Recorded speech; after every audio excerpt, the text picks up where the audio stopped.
I'm Christian Abbott. I'm Nathan Lavender. I'm Shaun Abbott. And this is the Red Mist Podcast.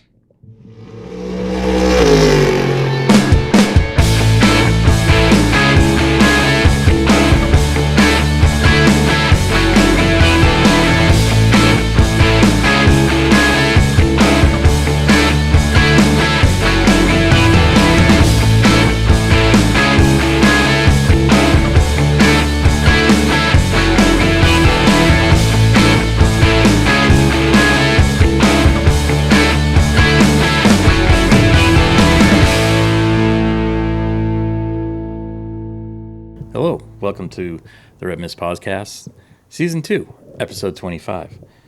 The Ray Hall Letterman, number 25, BMW Team GTP car episode. And it's, significant because that car won this weekend. Mm-hmm. Although after post-race tech, but the car won. The car was leading 3 minutes to go, but still won. Mm-hmm. So congrats to Conor D. Filippi and Nick Yellowly for the win. They did a great job. Not so much can be said about their teammates, but we'll get to that later. Yeah. On tonight's episode, we'll discuss NASCAR in the Music City at the Nashville Super Speedway. Nate, was it a good race? Okay. We'll also, Testing 1-to-1. Okay, and then we'll also talk about IMSA at the 6 Hours of Watkins Glen. We have some firsthand reporting at that, as Christian and I were there all weekend. And then we'll talk some news. We'll talk some look ahead to Austria and the Red Bull Ring. Mm-hmm. Formula One. I think we know where that's going. Alpine. I think the wings will point us. What was that, Christian? I'm sorry. I said Alpine Wrexham. Ah, okay. Oh, and then we will look ahead to Mid-Ohio, IndyCar. Mm-hmm. And then we will also we'll look ahead to NASCAR this weekend because what can you say? It's going to be in the streets of Chicago. But there's a couple special drivers there this weekend. And you mean road course aces? Guest drivers. Anyways. Well, wait a minute. Anyways, before we start, before we went on air, we found out the bad news about Jimmy Johnson's wife Chandra's parents and her nephew were died suddenly. I guess murder-suicide at Jimmy's wife Chandra's home, parents' home in Oklahoma. So thoughts and prayers to the Johnson family. Unfortunately, Jimmy is now not going to race this weekend, so probably a good move there. So that's a tough one, Nate. Likable guy. They seem like a likable couple, too. Anyways. Yeah, and throughout the paddock and anywhere they go, whether it's, more recently Le Mans, right? IndyCar side. So, Jimmy kind of casts a wide net, so as a likable person, and I think his family's the same way. So tough news there. All right. Very tough. So we'll move on to some more news, not as severe as that or serious as that, but into the world of NASCAR. So, Shaun, in Nashville, if you win this race, you get a guitar? That's good. That's cool. Is it That's a cool trophy, signed by somebody? No, it's like it has the track logo on it, or that's the cool. races. I like the gimmick trophies. I shouldn't say the gimmick trophies. I like trophies like that. I mean the clock at the clock at Martinsville, a classic. I like that. Yeah. Yeah, I'm not a big fan of the Harley Earl Daytona 500 Oh, really? trophy. That's classic. That's classic. I don't know. It's the shape of the track, and I don't know. I think it's classic only in the sense that it weighs more than the drivers do, but that's about it. Well, hey, whoever can lift it is, strong man. They keep adding layers to it. Yeah, so that's the only thing it's kind of like out of it, but kind of hokey. But anyways, so Trackhouse wins at home. Yeah, and Ross Chastain also got pole as well. So, he had the speed all weekend, if you want to call it that. This qualifying, which is a pretty good, prediction of how the race is going to go at these kind of tracks. They're kind of like cookie cutter shaped tracks. Like this is Kentucky, Kansas, right? I mean, Chicagoland when it was on the schedule. But this is, a lot of single file racing. It was, obviously some NASCAR styles to it, which is, crashes, right? But at the end of the day, or end of the evening, right? Ross Chastain ended up taking the victory and first of the season and first for Trackhouse, and he is a part of the playoff, Shaun. So he's in. Sorry. That's so great news. Another first time winner into the playoffs. I love it. Just gets us closer and closer to locking out somebody that based on points. No. Hang on. And you know who's the highest drivers, I think, in points? We'll get to that, Nate. Let's not worry about that right now. Let's finish up with the race. Okay. I always love the standings discussion. Well, I mean, in the race, there wasn't really anything else. I got to be honest. A lot. Well, we saw some 3 wide. Yeah, didn't they go 3 wide for like 2 laps? 2 laps, 3 laps. Okay. I thought Truex was the driver of the race, though. I mean, he finished second, so I mean, he did have a good day. I just thought he was the most competitive of the day. I mean, Chastain started on the pole, so he didn't really improve his position. Yeah, but I mean, he had to get there first. He got to finish. He won, but he still didn't improve his position. Imagine if they gave out points for cars passed or positions gained at the end of the race. Some people would start in the back on purpose at Super Speedways. Right, but it would make it more exciting, actually. Oh my God, Shaun! Hey, you know what? Qualifying would put your terrible ideas to NASCAR. What are you saying? Like it's only getting worse. Dogging it around. Yeah. Yeah. Because you force everyone to make How a about Q this? lap. What if they inverted they pick a number and they invert those positions? Like you got 33 cars. So dumb. So you pick like 32. The only guy that doesn't invert is 33. I love that. No, because at that point, just do the way they did the write COVID the starting races grid. and do a pick from the hat. Oh yeah. Well. Anyways, You know where they started doing that? Part of the schedule is due to COVID. This one day, no fun schedule. But anyways, Yeah. They used to do that for like the Bud Shootout. At Oh, yeah. Daytona, when, Yeah. or when the Clash was actually right? cool. Yeah, when it was good, no restricted plates, and they, yeah. Well, anyways, we'll have an episode on that. What do you mean? The Clash is no restricted plates now. No, Oh, stop that's it. true. It is. That's right, Yeah. Christian. You're Wait, spot Shaun, on. you like Forgot. this stuff? No, You I this don't like. here? No, I don't like that thing. That thing's dumb. Anyways, all right. So I don't know. I guess it was like, yeah. I mean, Truex. It's the usual cast of characters right now. I think the only surprise in there was. Hold on a second. I apologize. You're good. I mean, it's Was Eric Jones who was back? Yeah, So because he's good at these kind of tracks, and like he'll bring the 43. And I'll tell you, Right. here's a round that's coming up is Darlington, because he is between when he was at Gibbs or at call it, what is it, Legacy Motor Club now, back when it was Rich Petty Enterprise or GMS Racing. I like to think of it as Eric Petty Jones. Enterprises. I think it was at Petty Enterprises too, but We'll leave it as Petty Eric Enterprises. Jones. Eric Jones won Right. for that team in Darlington, so that's a round I expect Eric Jones to do really good at. Well, it was And good. So I have Good to see him back. as one of my picks. Yeah, and it was good to have him back. Would like to urge the Nashville Super Speedway to think about safer barriers on the inside of the track, possibly. Oh, jeez. That was an owie. I mean, that was a hard whack. yeah. Ryan Blaney, look, I mean, he's got a point. In his He's got a interview, he massive was like, point. And it's maybe the track was just trying to like cut a corner and like say, well, they made that now crash there. they were claiming that they're claiming that the barriers weren't made in that 100-foot length or whatever. I'm like, they can make those barriers in any length. It's just how much do you want to pay for it? Right. That's what I mean by corner cutting. And then it was I don't want to say comical, but it was kind of refreshing to hear when they asked Blaney what his thoughts were, and he said he'd effing pay for it. Yeah. So that was good. Look, he's putting his money where his mouth is. Yeah. And then we had AJ had a good top 10 finish. So good for him. And Xfinity winner. That's right. So he walked away with a guitar, just not in the Cup Sadly, Series. we did not partake in the NASCAR Xfinity Series race. Me neither. You know a lot about the NASCAR Cup race itself. I watched it. All 15 minutes of the highlight I package. didn't watch anything So. except for the three wide battle that I saw. We can tell by your media. input That here. was it. I got nothing on it. I got nothing. All right. Shaun, NASCAR driver. The what? Do you have a favorite NASCAR driver? No, I don't. Not. I was going to say not Kyle Larson or AJ. Oh no, yeah, it's probably Larson or Truex. Oh, okay. Followed cool. by Allmendinger.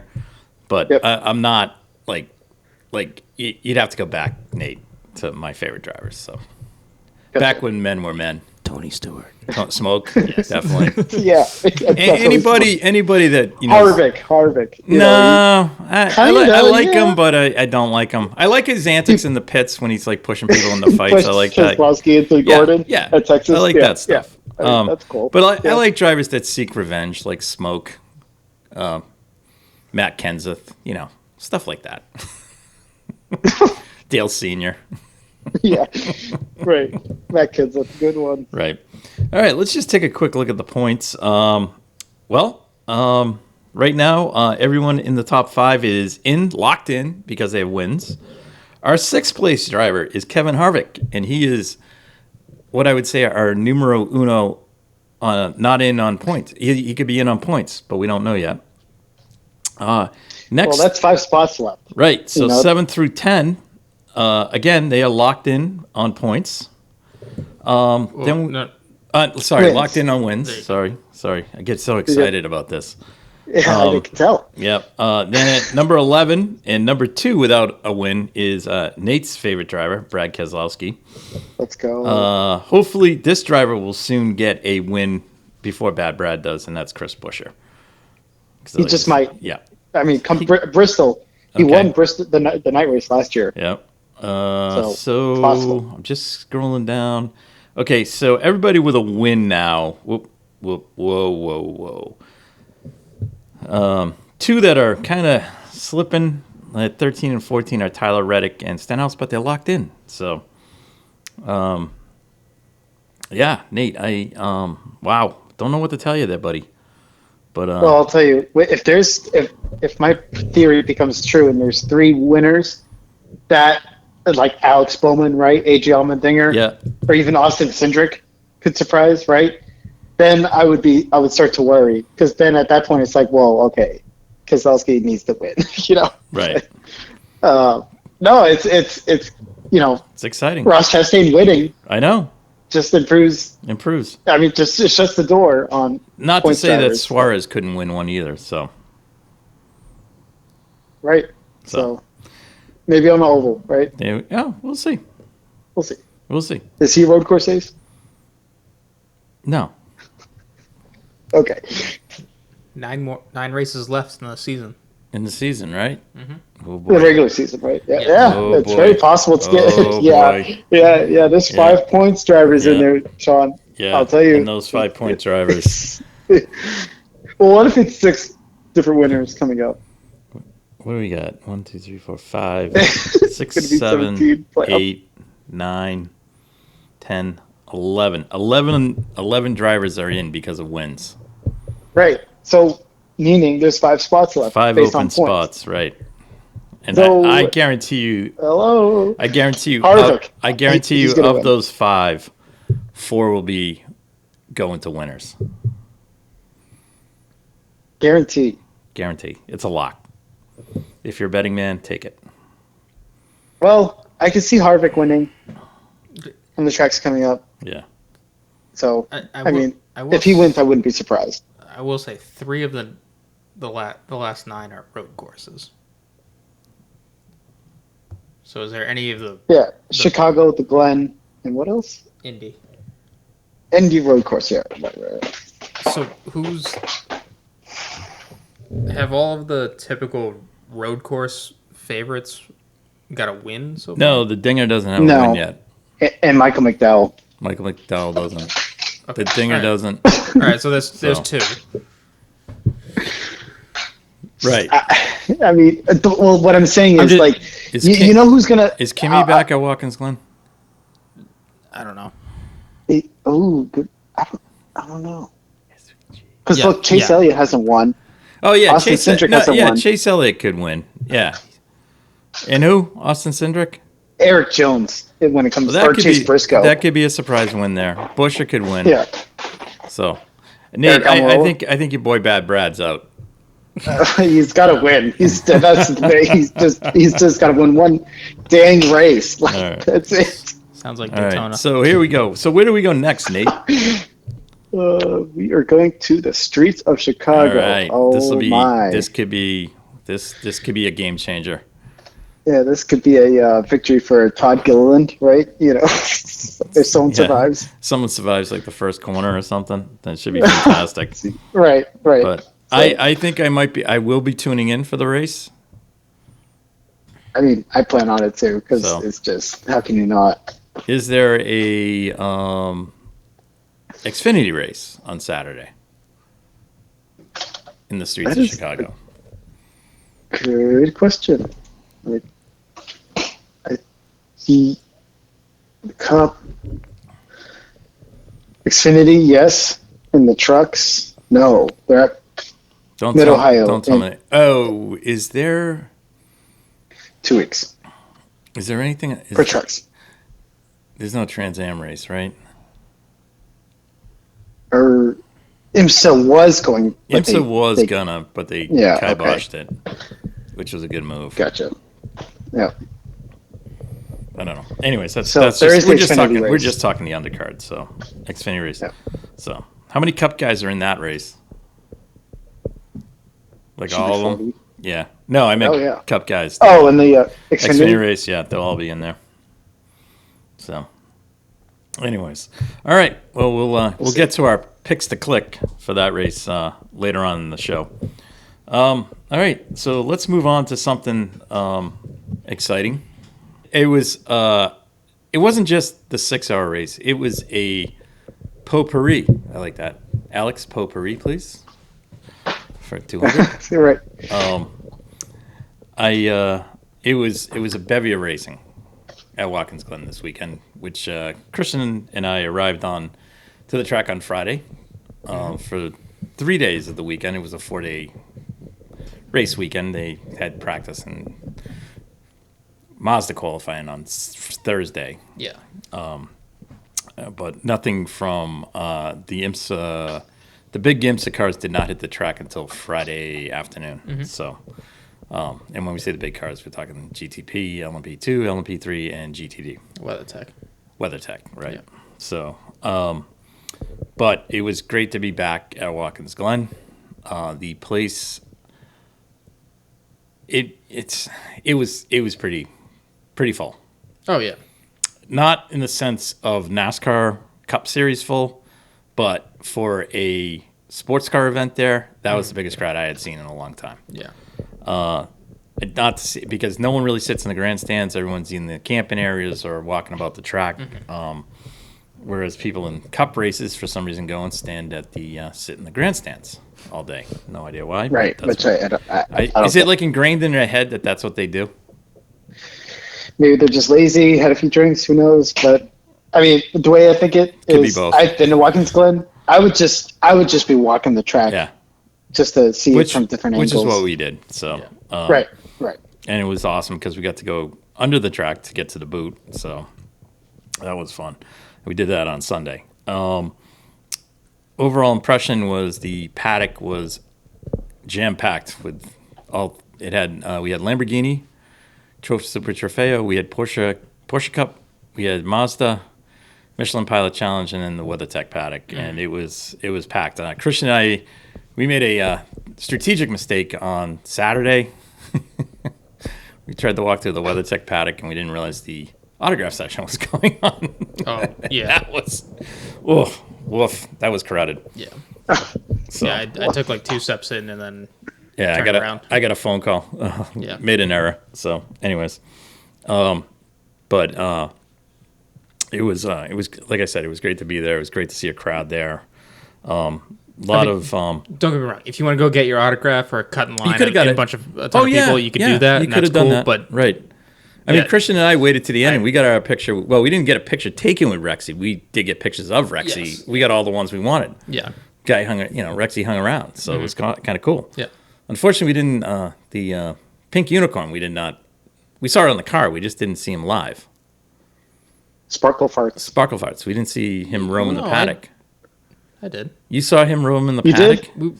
No, he was in the tent, or they had like a blow up. Oh, they had a blow up. Yeah, but yeah. they didn't. I mean, because he was actually on the track walking with Rexy. Oh, okay. Yeah. So I don't know if they're gonna have a fight or what. But anyways, but First fight. but Rexy was out there. Yeah. It was good. Plus, the car looks cool. In person, the car looks really cool. It does. And the team buys into it because they got it on the trailer. I mean, it's like really cool. Yeah. I heard the truck driver was talking about something. He was like, "Yeah, there's a Rexy roundup or something going on." He was on the phone with somebody. It was hilarious when I was walking by the truck. So, but it was great to see the paddock like jam packed, tons of cars. The first impressions of the GTP cars, just seeing them up close was cool. Yeah. Yeah. I believe it.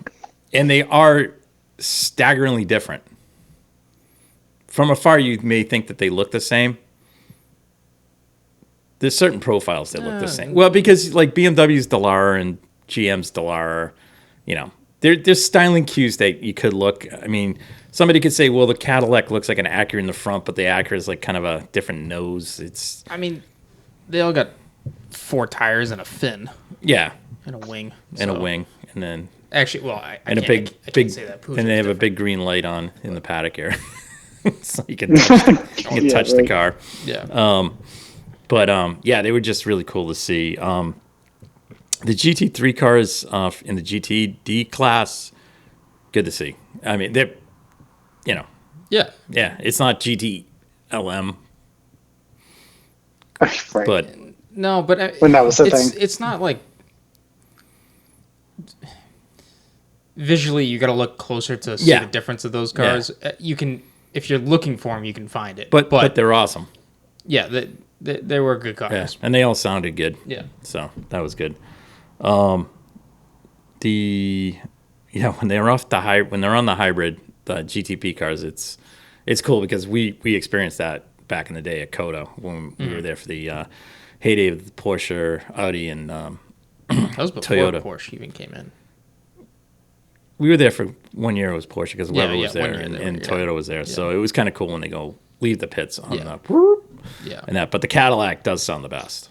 Oh yeah. So, but on track, if you put the Cadillac in amongst a field of LMP3 cars, you couldn't tell. You can't even hear it. You can't the hear LMP3 it. cars are very loud. Those Gibson engines.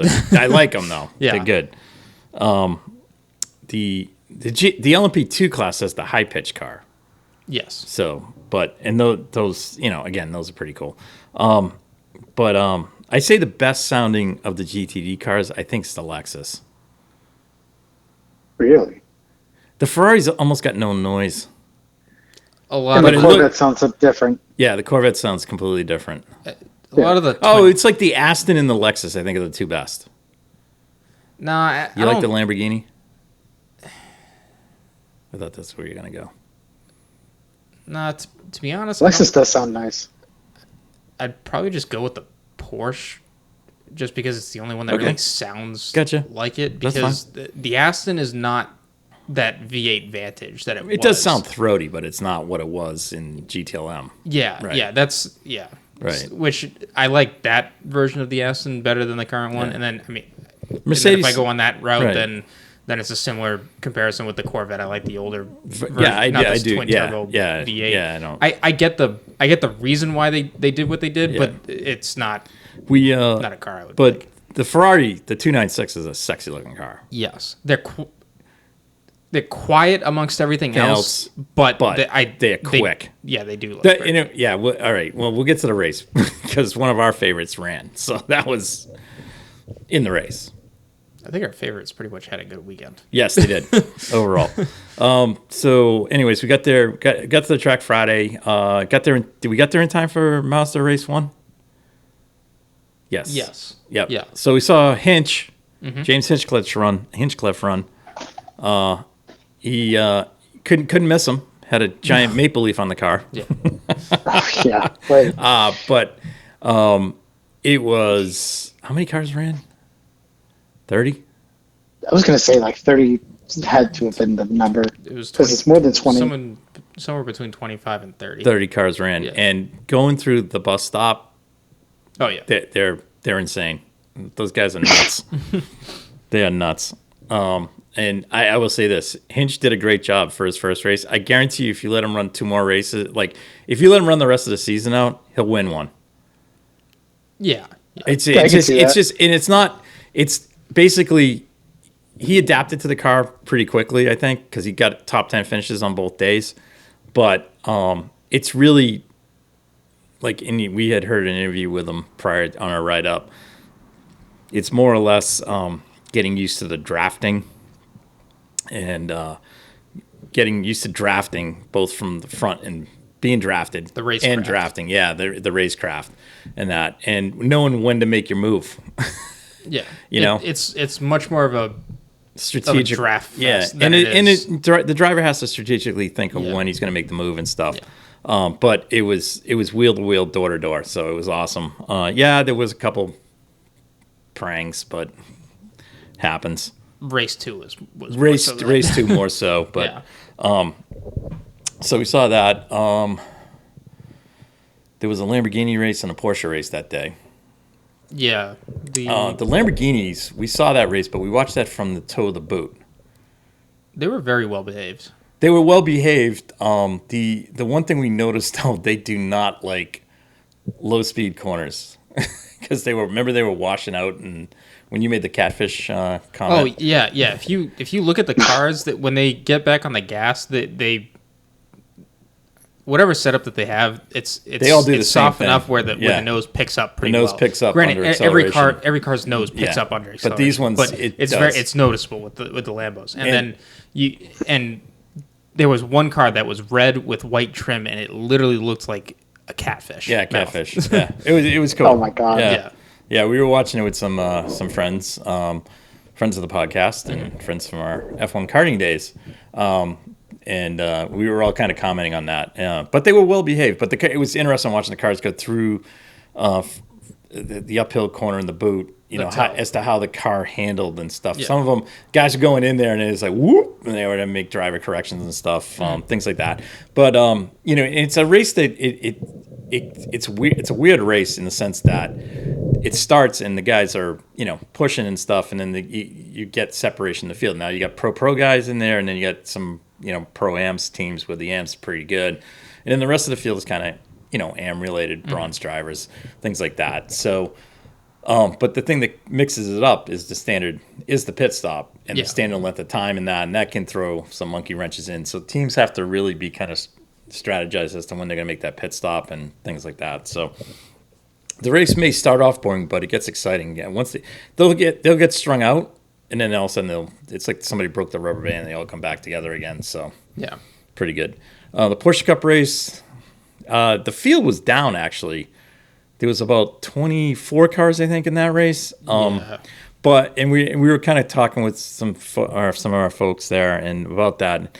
I think it's just there's so many, like the price point on all of these series is probably around the same, But in Porsche, I think it's like there's a significant chunk of these guys like running that what they call the pro class. Mm-hmm. But that was the biggest class of the guys within the Porsche Cup series. But they all put on a good show. Yeah. There was the pro guys with Dyson with the pro guys, the pro AM guys with Dyson, and then you had the AM guys Dyson. So it was all it was something going on the track all the time. And literally, I think he maybe had like 30 seconds to actually breathe. Race 2. Rained at one section of the track. Oh yeah, we can get to So that kind of finishes up Friday. We had Michelin Pilot. We had qualifying. Yep. Not say it was uneventful. It was just the only thing that happened was the 59 Corvette. I'm sorry, Mustang, or one of the Mustangs bit the wall, got banged, and that was out of the race. That was a pretty big hit. So they were out. And then.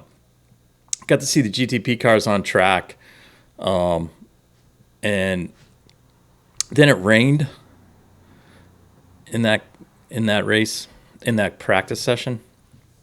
So it kind of threw things up all over the place. So, couldn't. The first half of it, the guys I think were just run the cars in, and then the second half was I think they were planning to go, but then it rained. So at that point, I think a lot of folks for the Friday crowd kind of took off. We headed off to our Airbnb, and then we went to an exciting dinner. Yeah. Yeah. Was that Seneca Lodge? No, Friday night. No, not Friday night, Nate. We went to the Lost and Found Inn. Yeah. Oh, okay. Which was literally, as our Airbnb host pointed in a direction, I think maybe a quarter mile, maybe walk from our cabin set up to this place. And the best way to describe this place, Nate, is Roadhouse with Patrick Swayze as Dalton. Yes. Okay. All right. Okay. Literally walked in. I walked in and said, "My people." The rest of the crowd, the mayor's here. Well, our gun lovers enjoyed the place that were with us because there was a gun raffle that was posted on the wall. They did have several. They had a jukebox. They had darts. They had a pool table. They had a very crowded bar area in this open space floor plan, and we were swiftly taken to a corner table. And the beer selection was over the top. So I got to indulge in some fine old style beers there, and that. But the food though was quite good. Yeah. We did make one strategic mistake at the end. Tried to pay with a credit card, and were duly informed it was cash only. Oh, goodness. They had an ATM, right? Yeah. They had an ATM, as we were informed, but we had the cash, so we didn't have to wash dishes. And then we strolled back to our cabin area and kind of tried to do a fire pit and got shoot away eventually by the rain. But headed over to the track on Friday and picked up with the racing action on Friday. Mm-hmm. And it was much like I'm sorry, this was Saturday. Much like Friday's racing, the MX5 cars the MX Cup cars led off, and was it like 2 laps in? They had that big one. Yeah, 7-8 cars. Was that on the back straight? Yeah. Coming out of they came up the S's and made the right hand to go down, and right as they made the right hand, a couple of cars got into it, and I think everyone's kind of seen the highlights and social media posts. 2 of the cars got up in the air. Yeah. So that was a little rough, and I think 7 cars were impacted. Out. Oh, goodness. Retired. Fini. DNF'd. However, Hinch hung on, finished 10th. Yeah. But the race came down to the last 3 laps. Oh yeah. To get to decide the winner. So it was crazy, and we were sitting in the Jackie Stewart grandstand for the finish, which is not the final turn, is the penultimate turn. Yeah. The left-hander. The left-hander. And, wow, they came through there, hauling the mail. So, and if anyone says that those cars don't go fast, I suggest that you get in one or go to a race and see them. Or go to a race, right? Yeah. Because, my God, they are just, it's like a horde of, it's a swarm of bees. Yeah. And the guys are they're very talented. So, it's just something, somebody, pulls, somebody gets shuffled is the cork in the bottle, and that sometimes causes the accidents. But generally, when those happen, they happen. On this day, we had the Lamborghinis and Porsches flipped. The Porsches went second, and the Lambos went first. Is that right? In their race, didn't matter. Anyways, yeah. And that. So, and again, close races, good racing, all that. Then the main feast was up next, which was the IMSA qualifying for the WeatherTech series. So grabbed the spot, sat down, got ready to watch it. watched the GTD cars run,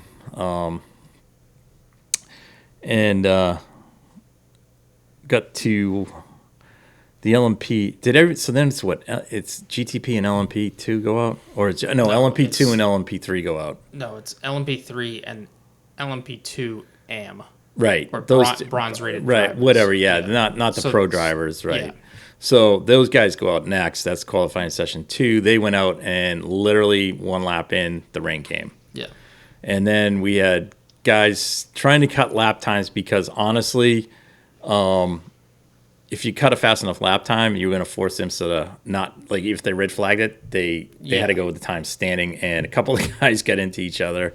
Yeah. Ultimately, a red flag came out, but the time stood on qualifying at that point because every car had taken a lap. Mm-hmm. So that's how that fell. And then, sadly, GTP qualifying was abandoned. Sounds familiar. Not sure why, but it was abandoned. I don't know why. Anyways. There's too many puddles out there. Too many puddles. Apparently. I don't know. But anyways.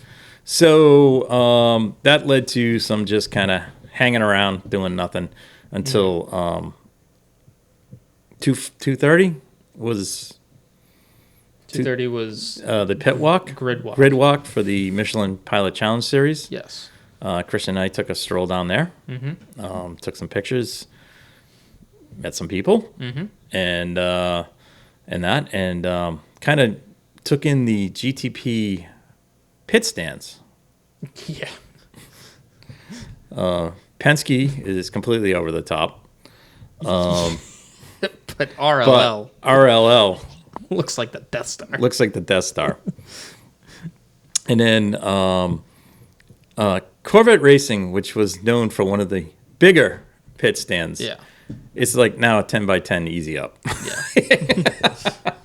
It's like it looks like our karting setup, I swear to God. Yeah. But, they're scaling back. They got one car. Yeah.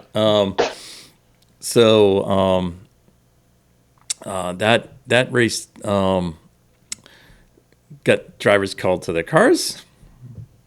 Mm-hmm. As we left the grid, walked back, we were I think going to the grandstand. We're going to watch that. Yeah, the main grandstand, the front straight. And the bridge. Got to the bridge, walked our way over the bridge, got 3/4 across the bridge, and then boom, lightning, thunder. Yeah. So we immediately retreated because as soon as lightning happens near the track, IMSA goes into a 40-minute hold automatically. So we headed back to, I think, the meetup spot for our group. However, we never made it as a monsoon of biblical proportion inundated the track for about 35 minutes. Yeah. And so that was quite entertaining. Mm-hmm. Standing under a grandstand waiting for just the monsoon to pass. Mm-hmm. But I'd say 10 minutes before it passed, and then soon after, about 4:15, cars took to the track. Yeah, no, the race ended up getting underway, which was good. It was 120 minutes, so 2 hours race. The strategy straight off the bat was going to be a one stop, but going to probably be pushing it pretty close. However, with the rain. No. Just if it was dry the whole way through, or wet the whole way through, it was probably going to be one. Maybe need a second stop in there. But the race started as most teams do. They start their amateur driver first, or the gentleman driver, and then as the race was playing out for the first part of it, the track dried up relatively quickly, and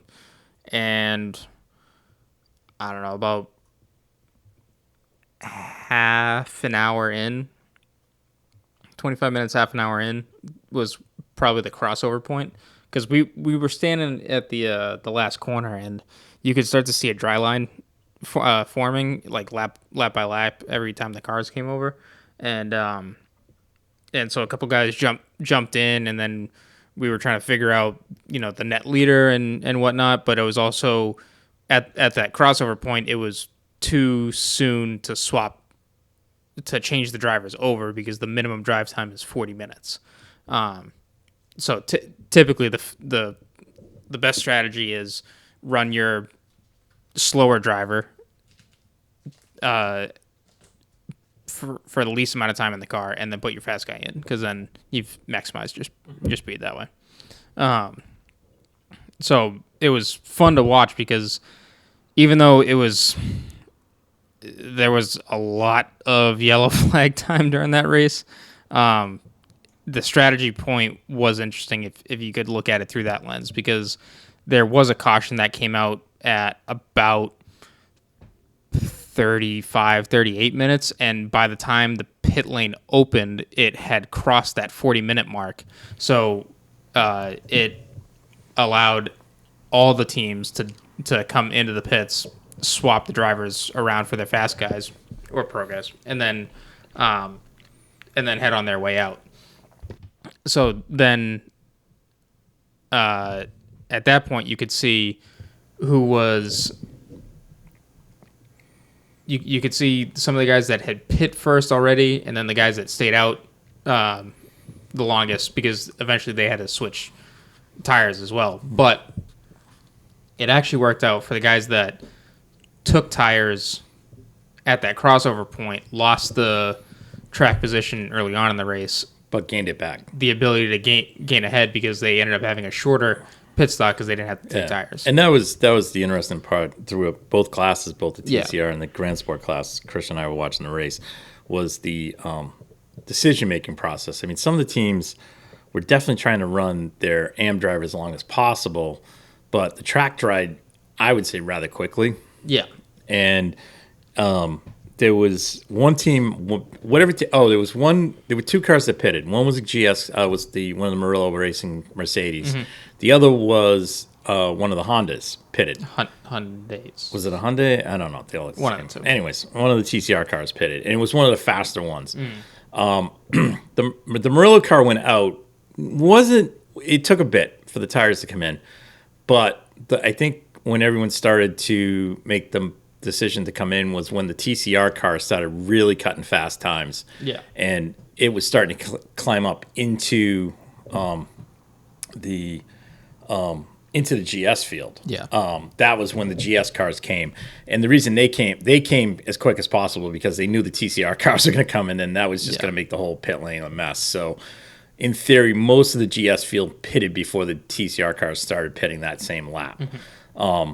So that, and it was good because, not knowing how many of these of the AM drivers had been through pit stops, outside of, for emergency service and stuff, they had to actually do a pit stop, leave, and things like that. So it was on them to get the car into the pits in a timely manner and out, and without incurring a penalty. So that was kind of cool to see.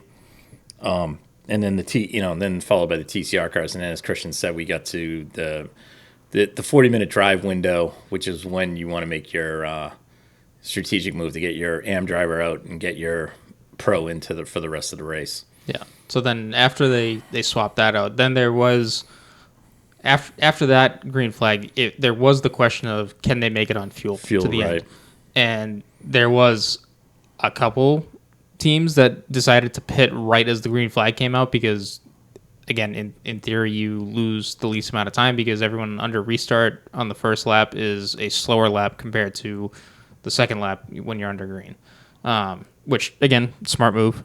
But there was two more yellows that happened, and the one towards the end of the race was the one that definitely sealed it for the teams that decided not to pit, right?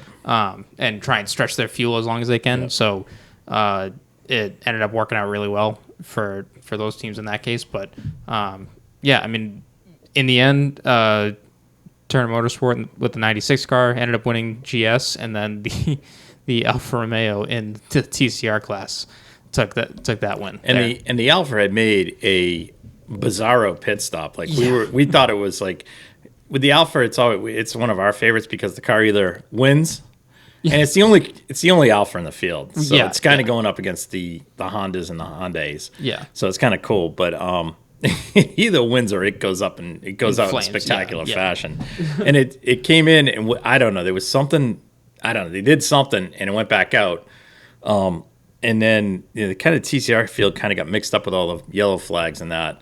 And then there was one dumb ball incident late in the race with the TCR cars, and it was from a driver who shouldn't be making those mistakes. Yeah. And it was a big one. And it was Michael Lewis in the Hyundai. I have no idea what he was trying to do passing Ryan Eversley there. Yeah, that got a lot of flack. Yeah, and I mean, basically, he put Eversley into the wall. Yeah. And that car got wrecked. And that car is a brand new Honda. Yeah.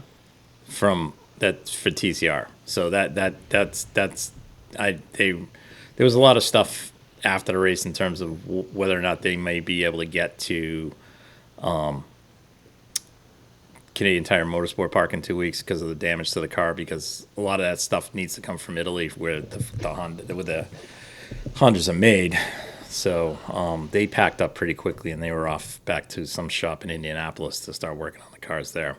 Japanese manufactured cars made in Italy? They're made by Jazz in Italy, yes. Okay. It makes the TCR cars. So, anyways, so that was just the most surprising incident. Yeah. I thought the battle at the end actually between the top four cars in GS was pretty good. Foley was kind of controlling the race.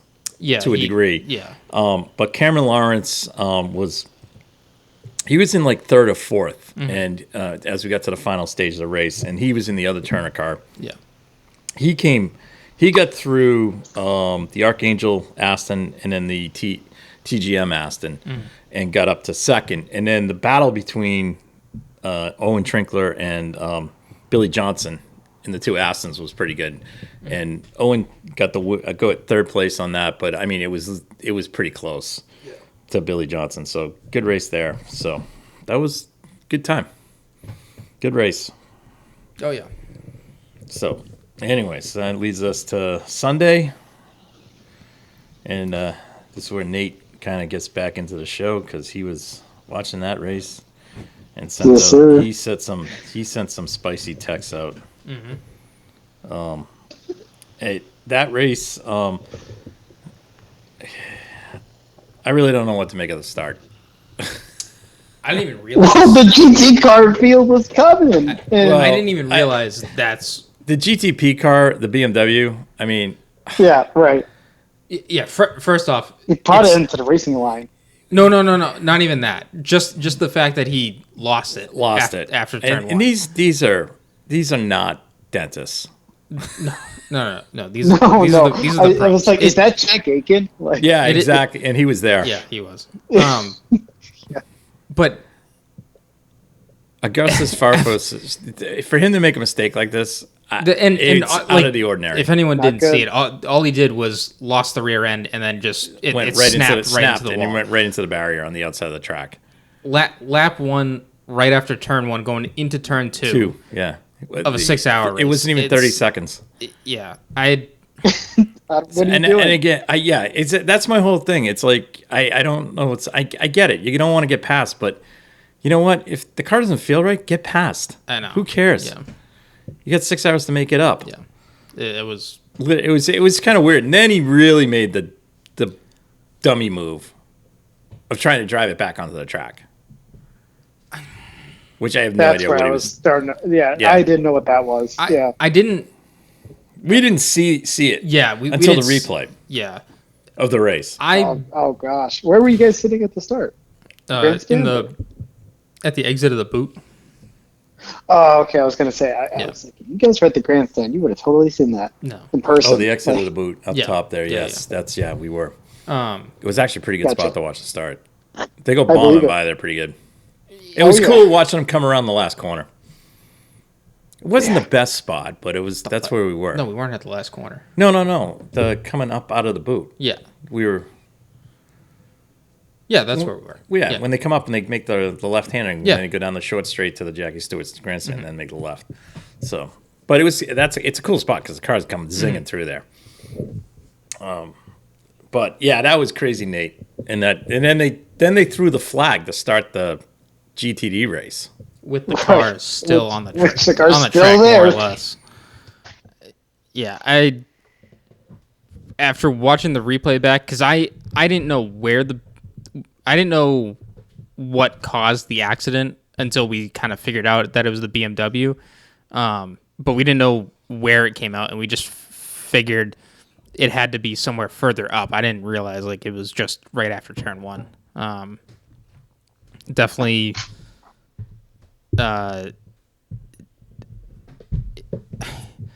know NASCAR is really trigger happy to throw a yellow, but and I'm not necessarily a huge fan of that in some cases, but this was definitely one of those cases where I'm really surprised that they didn't throw it sooner than they did, and I really don't understand why they didn't wave off the start to the GTD. And the GTD field, that was not outside the guys in the pro class. Everybody else was an AM driver because you had to start your AM driver. You had to start your bronze driver. It wouldn't. To me, it doesn't matter whether you're a pro or an AM. Like that whole field coming by. I'm just saying, if it was a bunch of pro guys in it, I could see everyone getting through there. But but everybody got through there. They used their head, which was surprising. Yeah, I mean, I just can't believe that a guy that's in a GTP car, platinum, whatever these guys are, decided that it was a good idea to drive the car back on the track. Well, I can see the argument of you in the car cannot see the excess of the damage on the outside. I understand that. So if you want to drive it, fine. And honestly, where he was probably in a worse spot where he first was prior to the end of it. I get it. Again, it's not. I'm not going to fault Farfus. I'm going to fault IMSA for not throwing the yellow soon. Right. I get it. But I also fault him for deciding that it was a good idea to drive the car on the track. I don't think that was a good idea. Okay? I'm sorry. He backed the car up and it was crabbing already, so he should have stopped. Because he had to back the car up and turn. You backed up into the racing. No. He never. He's in a bad spot.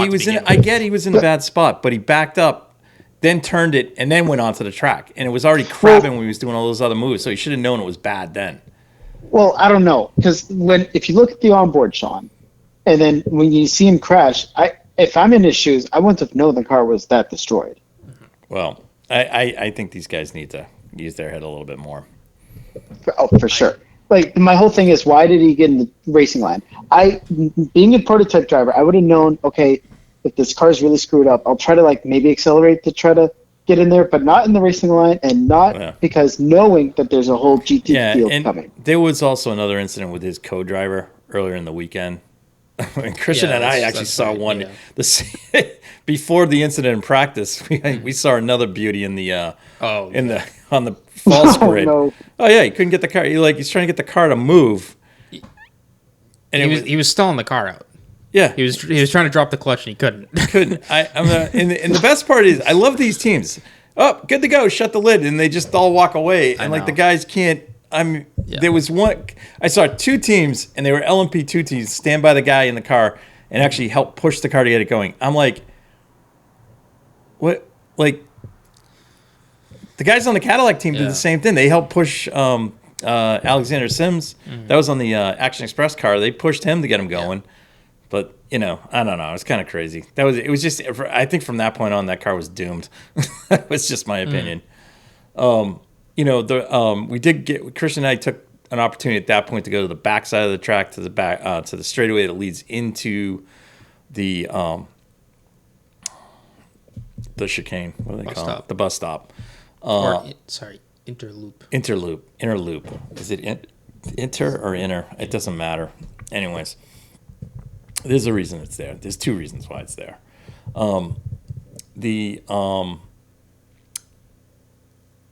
were about inner. We were about 1,000 feet down from where they turn in, right? Or were we closer? No, like 500 feet. 500 feet. And the only reason we know that is because the braking boards were there. So these guys were coming. That's pretty much top speed. That was top speed at that point. Yeah. When you get to about the 300 to 100, well, maybe 50 foot. 200. And in some cases, 50 feet. These things are hauling. Yeah. The prototype. Well, everybody's hauling, but the GTP cars were significantly quicker than the DP car. The DPs that we saw there, as well as the DPIs that we saw at Road America. They were definitely quicker on acceleration. I don't know if they're necessarily that much quicker on top end. And to be honest, I don't remember ever being down in that spot when we were there the last time. But we were there when they had the DP cars, which were nothing. Those are the DP prototypes. Yeah, that was those third generation. They weren't the DPIs. The Corvettes had some sound to them too, so they always sounded like they were on it. The Corvettes in the Corvette DPs. Yeah. You mean the Coyote? I was talking like the Riley chassis. I'm not talking the next generation, which was the DPIs, which was the Corvettes and the no, the Corvette DPs. There wasn't any at that point. All right, never mind. I'm mixing up years. Yeah, you might be mixing up. That's all right. Don't worry about it. I never saw the DPIs. You're right, though. We didn't get out back there, so we never got to really see that. But these guys were quick, and they would go through the inner loop. Yeah. I think they just tapped the brake and they went through there. Yeah, you tap a couple downshifts and go. And then the LMP2s and LMP3s were kind of a gaggle of cars. The one thing that did shock me was the LMP2s really weren't that much faster than the LMP3s. Right. And the LMP3s are not that much quicker than the GT3s. Right. So those three classes are kind of right in the mix. Yeah, there was a couple incidents there. In clear, I shouldn't say incidents, but when they're in clear air, like that, you can see a significant difference in time. But just like the GTPs are significantly quicker getting by everyone, and you could tell like, all right, he's got plenty of speed. He's gonna send it. But it was kind of cool watching the GTP cars decide which way they were slicing and dicing through there, and then some of them would go on the outside, some would go on the inside. Yeah. I will say this: the guys driving the Turner cars are completely fearless. Yeah. All right. And this is in GTD. Two laps back to back. Back to back. The 95. That's the one Foley was driving. One of them. Yeah. It wasn't Bill Auburn was driving the Macintosh one, the blue one. Yeah. But the yellow one, both times went. Like one time went down the inside, took two cars. 3 wide. Yeah. 3 wide going in there. Oh my God! And Chris and I turned and looked at each other and went, "Oof." And he was the third car in line. In third car, pulling in to make it. Yeah, so he was the one who has to show up to the scene. And it was clean. Oh yeah, it was. Yeah. There was. The guy in the middle must have crapped his pants. I hate to say it. And then on the next lap, instead of going down the inside, he went on the outside. Of one guy, just one guy that time. One guy. Still, he went, and it was late. He went on the outside. Yeah, still made it. And Chris and I are like, oh. Yeah. And of course, like we decided at that moment, like, oh, let's get down there. And as soon as we get down there, yellow flag, and we're like, oh. Well, I got there right before, so I got to see some of the cars go through. Yeah. I got there when it was. I do have pictures, and you can see how much the using the curb. Or not just using the curb, but how much the car hops a little bit, but then leans on its side to get through it. And then we went over. We at that point then hoofed it to the inside the boot. Yes, and did the whole tour in there, which was great. Yeah, it's probably when you get to the toe. Well, actually, from the laces, which is after you come down the hill and turn in that little straightaway that runs to the toe of the boot. Shoot. Yeah. What time?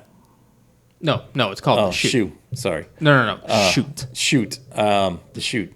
You're pretty close there, so you can get some good pictures. Yeah. But when you get to the toe of the boot, and Nate, you remember this. This is about the closest you are to the cars. Oh yeah. And it's awesome. And it's like the climbing and they're passing and faster cars are trying to figure ways by. It's a great spot to watch. I mean, especially when they get a good gaggle of cars in there. We were there for about, I would say, a solid half hour at the toe, and then worked our way back up over the hill, went back up through the tunnel to the backstretch, and then headed off into the paddock area. We're in the paddock for a bit. But overall, it was... we got a good amount of watching in there.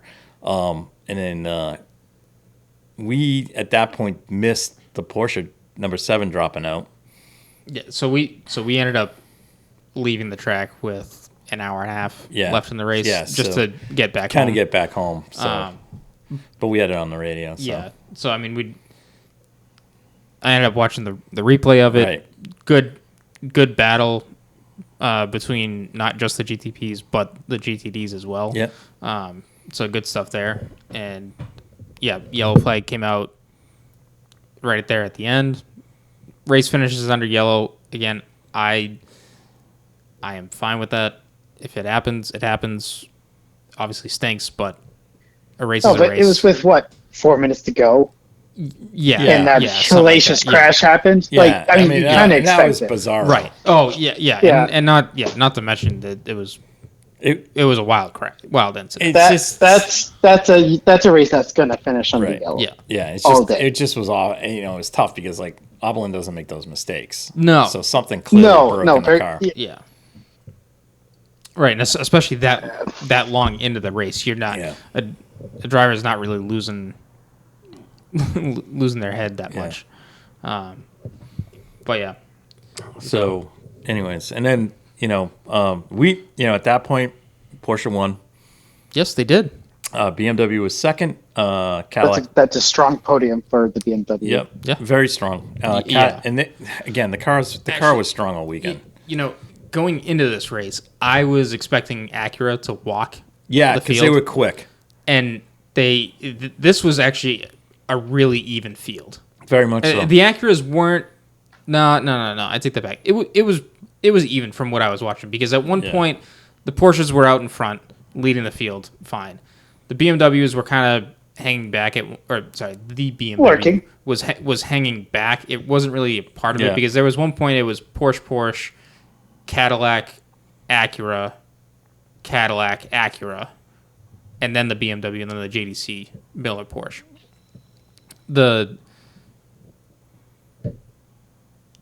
At one point the 7 Porsche dropped out because I guess of hybrid issues.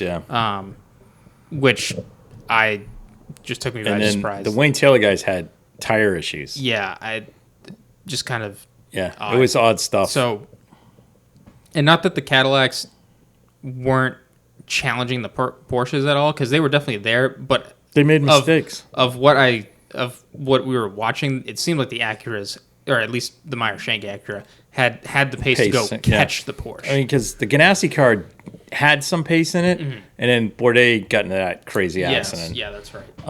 So that kind of set them back.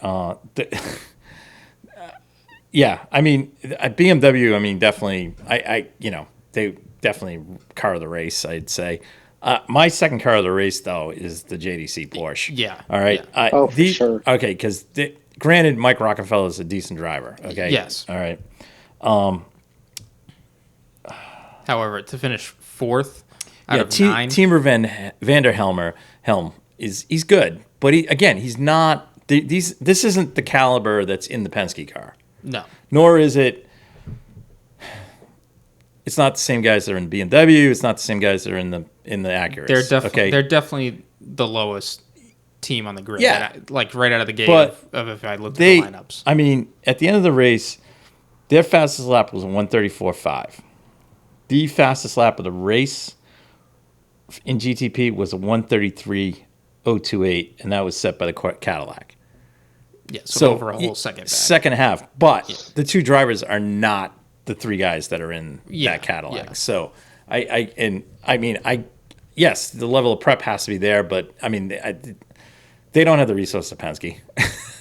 No, and they didn't go. They also didn't have the year of testing right that Penske had, right? And To do what they're doing, having gotten the car to race like after Right. Long Beach is pretty amazing. Yeah. So hats off to them. They're doing exactly what they need to, and just run the car, make sure it runs and finishes the race, and not get caught up in any accidents. Yeah, and then right, it's a learning curve. And then we had the post race penalty for the Porsche. I'm not going to get into it. Now BMW wins the race. BMW wins the race. They've taken the high road on how their thoughts on it, which was great. I mean, Penske has every right to protest. So if it does, a rule is a rule. Rule's a rule. But if they can come up with a reason why, fine. I don't care. I mean, it is. I mean, he made a great move. Yeah. The BMW guy made a counter to Philip. He didn't make the best move in traffic. So, no. Anyways, LMP2, Ben Hanley won for the CrowdStrike guys with George Kurtz, who's on a string of races. 3 in a row. For him? Yeah. And he's also at the 24 Hours of Spa this weekend.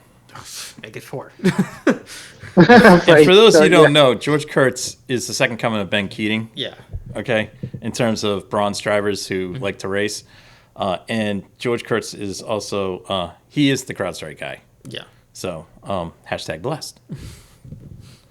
And then we had Christian Rasmussen and the Aero Motorsports guys with Merriman and Ryan Dial second. And then PR1 Matheson. Now, this car was fast until it got in the accident, which he had an accident qualifying and then got caught up in a bit of a kerfuffle during the race, which was with Alex Quinn, Ben Keating, and Paul-Loup Chatin. I love saying that name, Paul-Loup Chatin.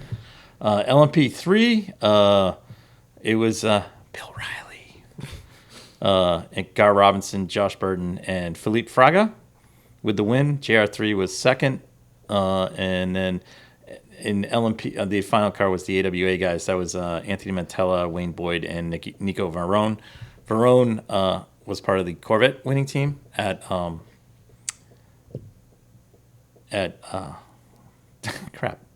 Mans. So he was the third driver, Nico Varone. Oh, it was Nicky Katzberg, Ben Keating, and Nico Varone. All right. In GTD, it was a Lexus sweep in terms of GTD and GTD M, or whatever you want to call it. No, GTD and GTD Pro. Yeah, whatever. Oh, yeah. Wait a minute. Oh. It's okay, Shaun. Yeah. God, I hate this class. Seriously. This is a class where the GTD guys actually won overall. No, stop making a fuss about this. It's not a big deal. No, it's not. It's the results, though. I mean, it's just funny. But I don't get why it's funny. IMSA throws a yellow every race. Like it's going to leave every pro driver. I get it. I get it, Christian. We get it. It's just funny. Yeah. Because I just love watching the DTD pro guys bitch and moan about it. I'm like, beat them. It's not that hard. You guys are running the same thing. Yeah, but I can't stand the announcers. It happens. Like, oh my gosh! No, it's I know. Doing that. I'm like, no, but it's we're not saying a it. big We're deal. saying it tongue in cheek. Okay.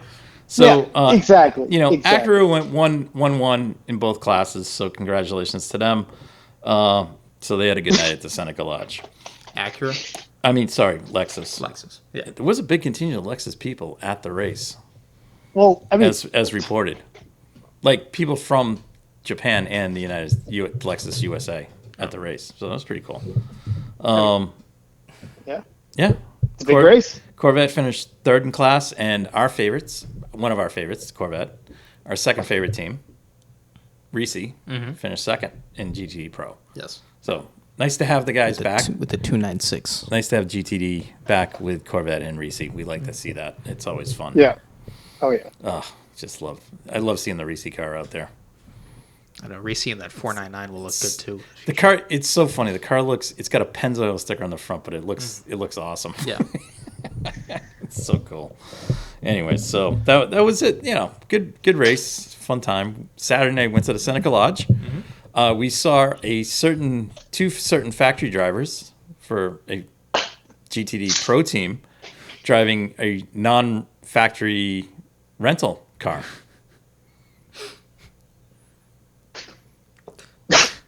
Which is that supposed to mean something? Well, you would think they would be driving some type of rental car from the manufacturer that they drive for. Like if, say, you were a Corvette factory driver and you Right. showed up to the weekend driving an Audi. Audi, perhaps. It'd be kind of weird. It'd be kind of weird, yeah. Well, But I mean, not totally out of the ordinary. Didn't one F1 driver drive a Volkswagen Golf to the track or something? Well, I think wasn't it Carlos Sainz or something? No, it wasn't. Well, Yuki drives clown cars to the track, so. I mean, if you're Volkswagen, then yeah. Now, if you're a Corvette factory driver, yeah, like even if it was a pickup truck, a Chevy pickup truck, yeah. Don't you think you'd be driving that? Chevy Equinox, Suburban, perhaps, something. Tahoe. But, right. But why would you and your co-driver be riding in an Audi? Yeah, that'd be weird. Yeah, it was weird, Nate. Anyways, and especially with the head of the, well, I shouldn't say the head, but the head of the team that runs the car for the manufacturer was standing right there as well. You should probably get a free one then, right? So. Well, it was a good chuckle by us. Yeah, it was an interesting observation. Yeah. Yes, and then we went inside. We had a beer inside in the famous bar, which was fun. We had several trips to the salad bar. We had a delightful meal, and we got to watch the Turner boys celebrate their 1-2 finish from the Michelin Pilot Series in there. So they kind of. I saw those pics. Those are pretty. They crowded up the bar. So overall, fun time, and can't wait to get back there next year. Did some scouting in case we do the camping routine. We also did a few other things in terms of site prep and stuff. So got some ideas. So. Hopefully, we can get a big contingent of our crew there, and we welcome Red Mist podcast listeners to join us. All right. Nate, anything else in the race? Anything else in the race, Nate? Because we've. Well, this is going to really sound out of context, but the high class LMP2 car, the number 20. This is going to sound so stupid, but what was this drawing on the side? It looked like a at first, but was it like, what was that? I did not see this. It's out of the rear wheel. It's like on the paint scheme or something. It spun after like contact from two LMP3 cars in the back corner, and I was like, wait, what is that on the car? Like, I don't know, Nate. I can't really describe that for you. I don't know. I thought it was like, of all the car designs, I thought that was a little weird. Okay. But. All right. Well, let's move on to this weekend. We have as we mentioned, 24-hour spa going on this weekend. So that'll be on YouTube. Yep. So check into that. Always a fantastic race. Never know what the weather will be there. We also is this weekend also the demonstration event at the Nürburgring. Demonstration. That Max has been ruled verboten on. Max, the F1? Yuki. But they're putting Yuki in a car. Yeah. Like, if anyone's going to crack one up there. Well. Anyways, I don't want to get into that. I don't want to get into that. But anyways, I mean, we got Sebastian Vettel and Danny Rick driving cars there. The F1 cars. Right, and Max has been put on the sideline for this. Yep. I have no idea why. Yuki is driving an NSX. Do you think he could, like, even with an old car, set the track record? Yes. Possibly. How many laps on iRacing do you think he's done it? It doesn't matter. Yeah, I know. When he goes there, it doesn't matter what he drives. He will push it to the edge. Anyways, so is that this weekend or is that? I don't know. Anyways, I saw that Max and Yuki raced monster trucks. Yes. That looks fun. That cool. looked like a lot of fun. All right, so let's get to some real racing outside. Spa 24 is a real race, but that's for our sports car geeky friends like myself. This weekend we have Formula One at the Austria ring or the Red Bull ring. A1 ring. A1 ring, whatever you want to call it. I'm going to call it. Nate, let's have your top three. For Austria, well, all right. So it's going to be, I'll tell you, if Sergio Perez doesn't get a podium here, it's over for him next year. It is. It is. I'm just gonna put that out right away. So gosh, it's gonna sound basic, but we'll go. Max Verstappen's gonna win. Okay, I think we all see that coming. Sergio Perez is gonna finish second because of pressure from last weekend and contract year really for him. And I think you're going to see Fernando Alonso come P3. He's just going to get another third place. And I think it's going to be, like, for a dark horse, I really see Kevin Magnussen doing very well. He's I think besides Brazil, had his highest starting position at this track, along with one of his higher race finishes at this track. So I think you could see not so much of a surprise, but a really good result coming for Kevin Magnussen, at least in the points. All right. All right. Christian? Well, the forecast says rain. Oh. So we all know the master in the wet, and that's Max. But we also know another master who has a car underneath him this year, which is Fernando. So I'm going to say Max wins, only because he's been on this dominant streak, and we'll see if Aston Martin can really catch up to him. But I think Fernando's driving will come out and show that his talent is putting him in second place. Third, let's see. I would like to think that. You know what? I'm gonna go with Sainz. Okay. Oh, okay, yeah, maybe. he's good. Yeah, good. Maybe the rain. Did he get pole here in rain? I think he did. So that's actually a really good pick. This is also where the barbecue happened. Yeah, that's what I was kind of alluding to. Maybe the rain will keep the barbecue out. But everything's fine in the data. For the dark horse, because it's rain, I am going to and also because we're back in Europe for this leg, I'm gonna pick De Vries just on a limb. Oh, Because this is the part of the calendar where he's raced, and I would expect some kind of results come out of him. So I don't know, and it's Austria, so the lap times are already going to be close together. So and this is the shortest track on the calendar. Yeah. Yep. Is it makes sense? Yeah, it is. Shorter than Monaco? It's quicker than Monaco, but I know it has but a it's relatively it's not the longest track. I'm gonna go with I'm gonna put the kiss of death and Max wins. Okay. I'm gonna go Charles. I am gonna go Carlos, and my dark horse is going to be Lando. It's a very good pick. I don't see the Mercedes. No. Unless but they 2 Ferraris on the podium. Unless they take cars out. I mean, that's how the Ferrari's gonna get on the podium. Bottas does like to go bowling once in a while. So. Yeah. Oh, only in Hungary. Mm-hmm.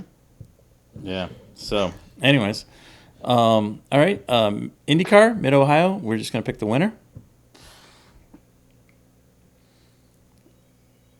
Scott Dixon.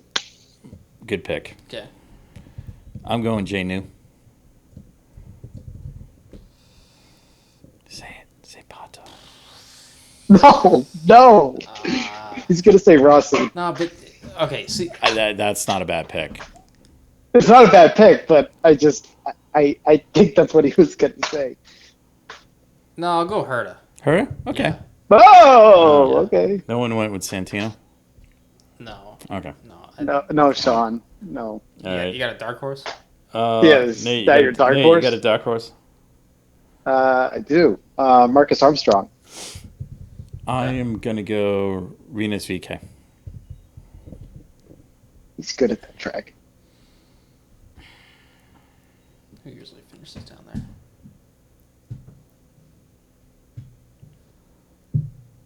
Pick power. Santino. Power.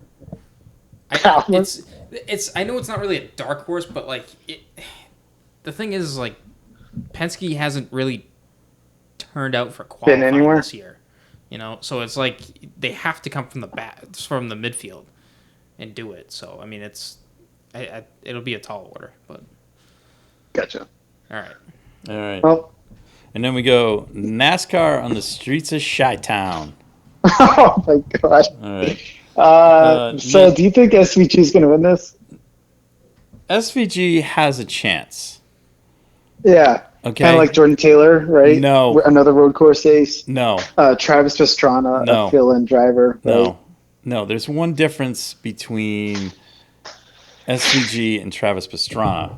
There's a little bit of a difference between JT and SVG. And that is that SVG is in a series that is super tight. Full of road course. No, right. It's super tight in terms of the drivers. Yeah. He's also used to driving on super tight courses. Now, JT driving at COTA and driving at Portland, he clearly had the pace, except he was driving like junk, except for the Hendrick car. Yeah. Okay?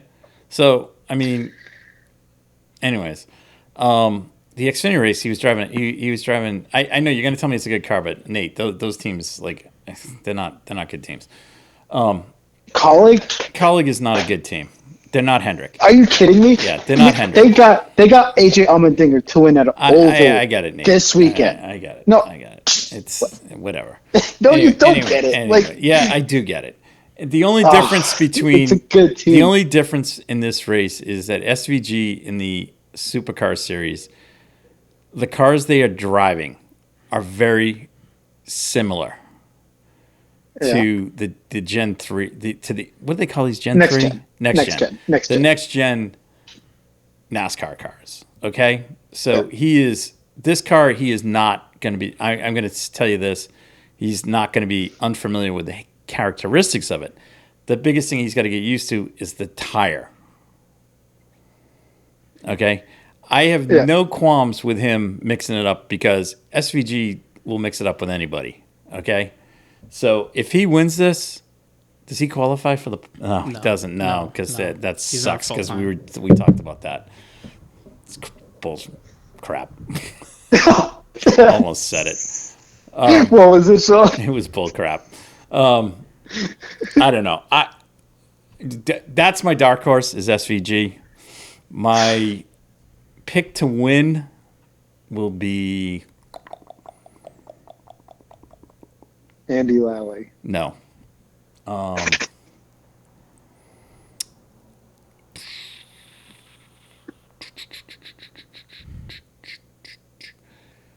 Larson. Okay. All right. That'd be sick. Well, for me, I got to tell you, my underdog. Bad Brad. No, he's just not a road course driver. Who's your underdog? Jensen Button. Sure. But I think so because like he did manage the top 20 at COTA. But I think he has a better understanding of what these drivers are, so I think he's just going to let the wrecks happen. Mm-hmm. And just, get positions that way. And I think who you're going to, or at least have a strong chance of winning, is going to be Tyler Reddick. Okay, good pick there. Christian, super NASCAR super fan. We'll go Willie B. Willie B. Will Byron. Will Byron. Okay, all right. I didn't know who Willie B was. Didn't realize you were into the lingo of NASCAR. Yeah, Christian watches NASCAR. Do you have a dark horse? Let's go SVG. SVG, okay. SVG. The enthusiasm from that side of the microphone is amazing over there. Aren't you going to watch it? We're going to watch the race as we're prepping. I'm going to watch as it. As we do car prep. You know what's going to happen is that they're all going to pile into one of the corners, and then they're all going to wreck. But that's NASCAR in general. It's expected. That's expected. Well, you know what I have a problem with? I think it's like turn 1 and turn 6 meet in the middle. Do you think it's going to be like lack of talent? I think someone's just gonna hit someone the brakes lock up and they just ice skate over there. It's not 1 in 6 that worry me. It's the section where they go around the fountain. You know what worries me? That NASCAR has never done a street course like this. Actually, no. This is the first time that they're doing something like this. You know what I'm waiting for is a manhole cover to come up. Now, if Ron Fellows was driving in this race, I would say or Boris said, or Boris said, or see, or Tommy Kendall, I would pick those guys. Like the fact that Boris isn't in this race is disturbing. Like he's still running Trans Am. It's like why don't they put him in it? It does feel empty. Yeah. But anyways, all right. Well, that wraps up the show. Mm-hmm. And we'll see how our picks do and look forward to a fun-filled race weekend. And let's end the podcast there. Thank you guys for listening to the Red Mist Podcast, hosted by Christian Abbott, Shaun Abbott, and Nathan Lavin. It's produced by Christian Abbott, and music is by Alex Ward and Harrison Tate.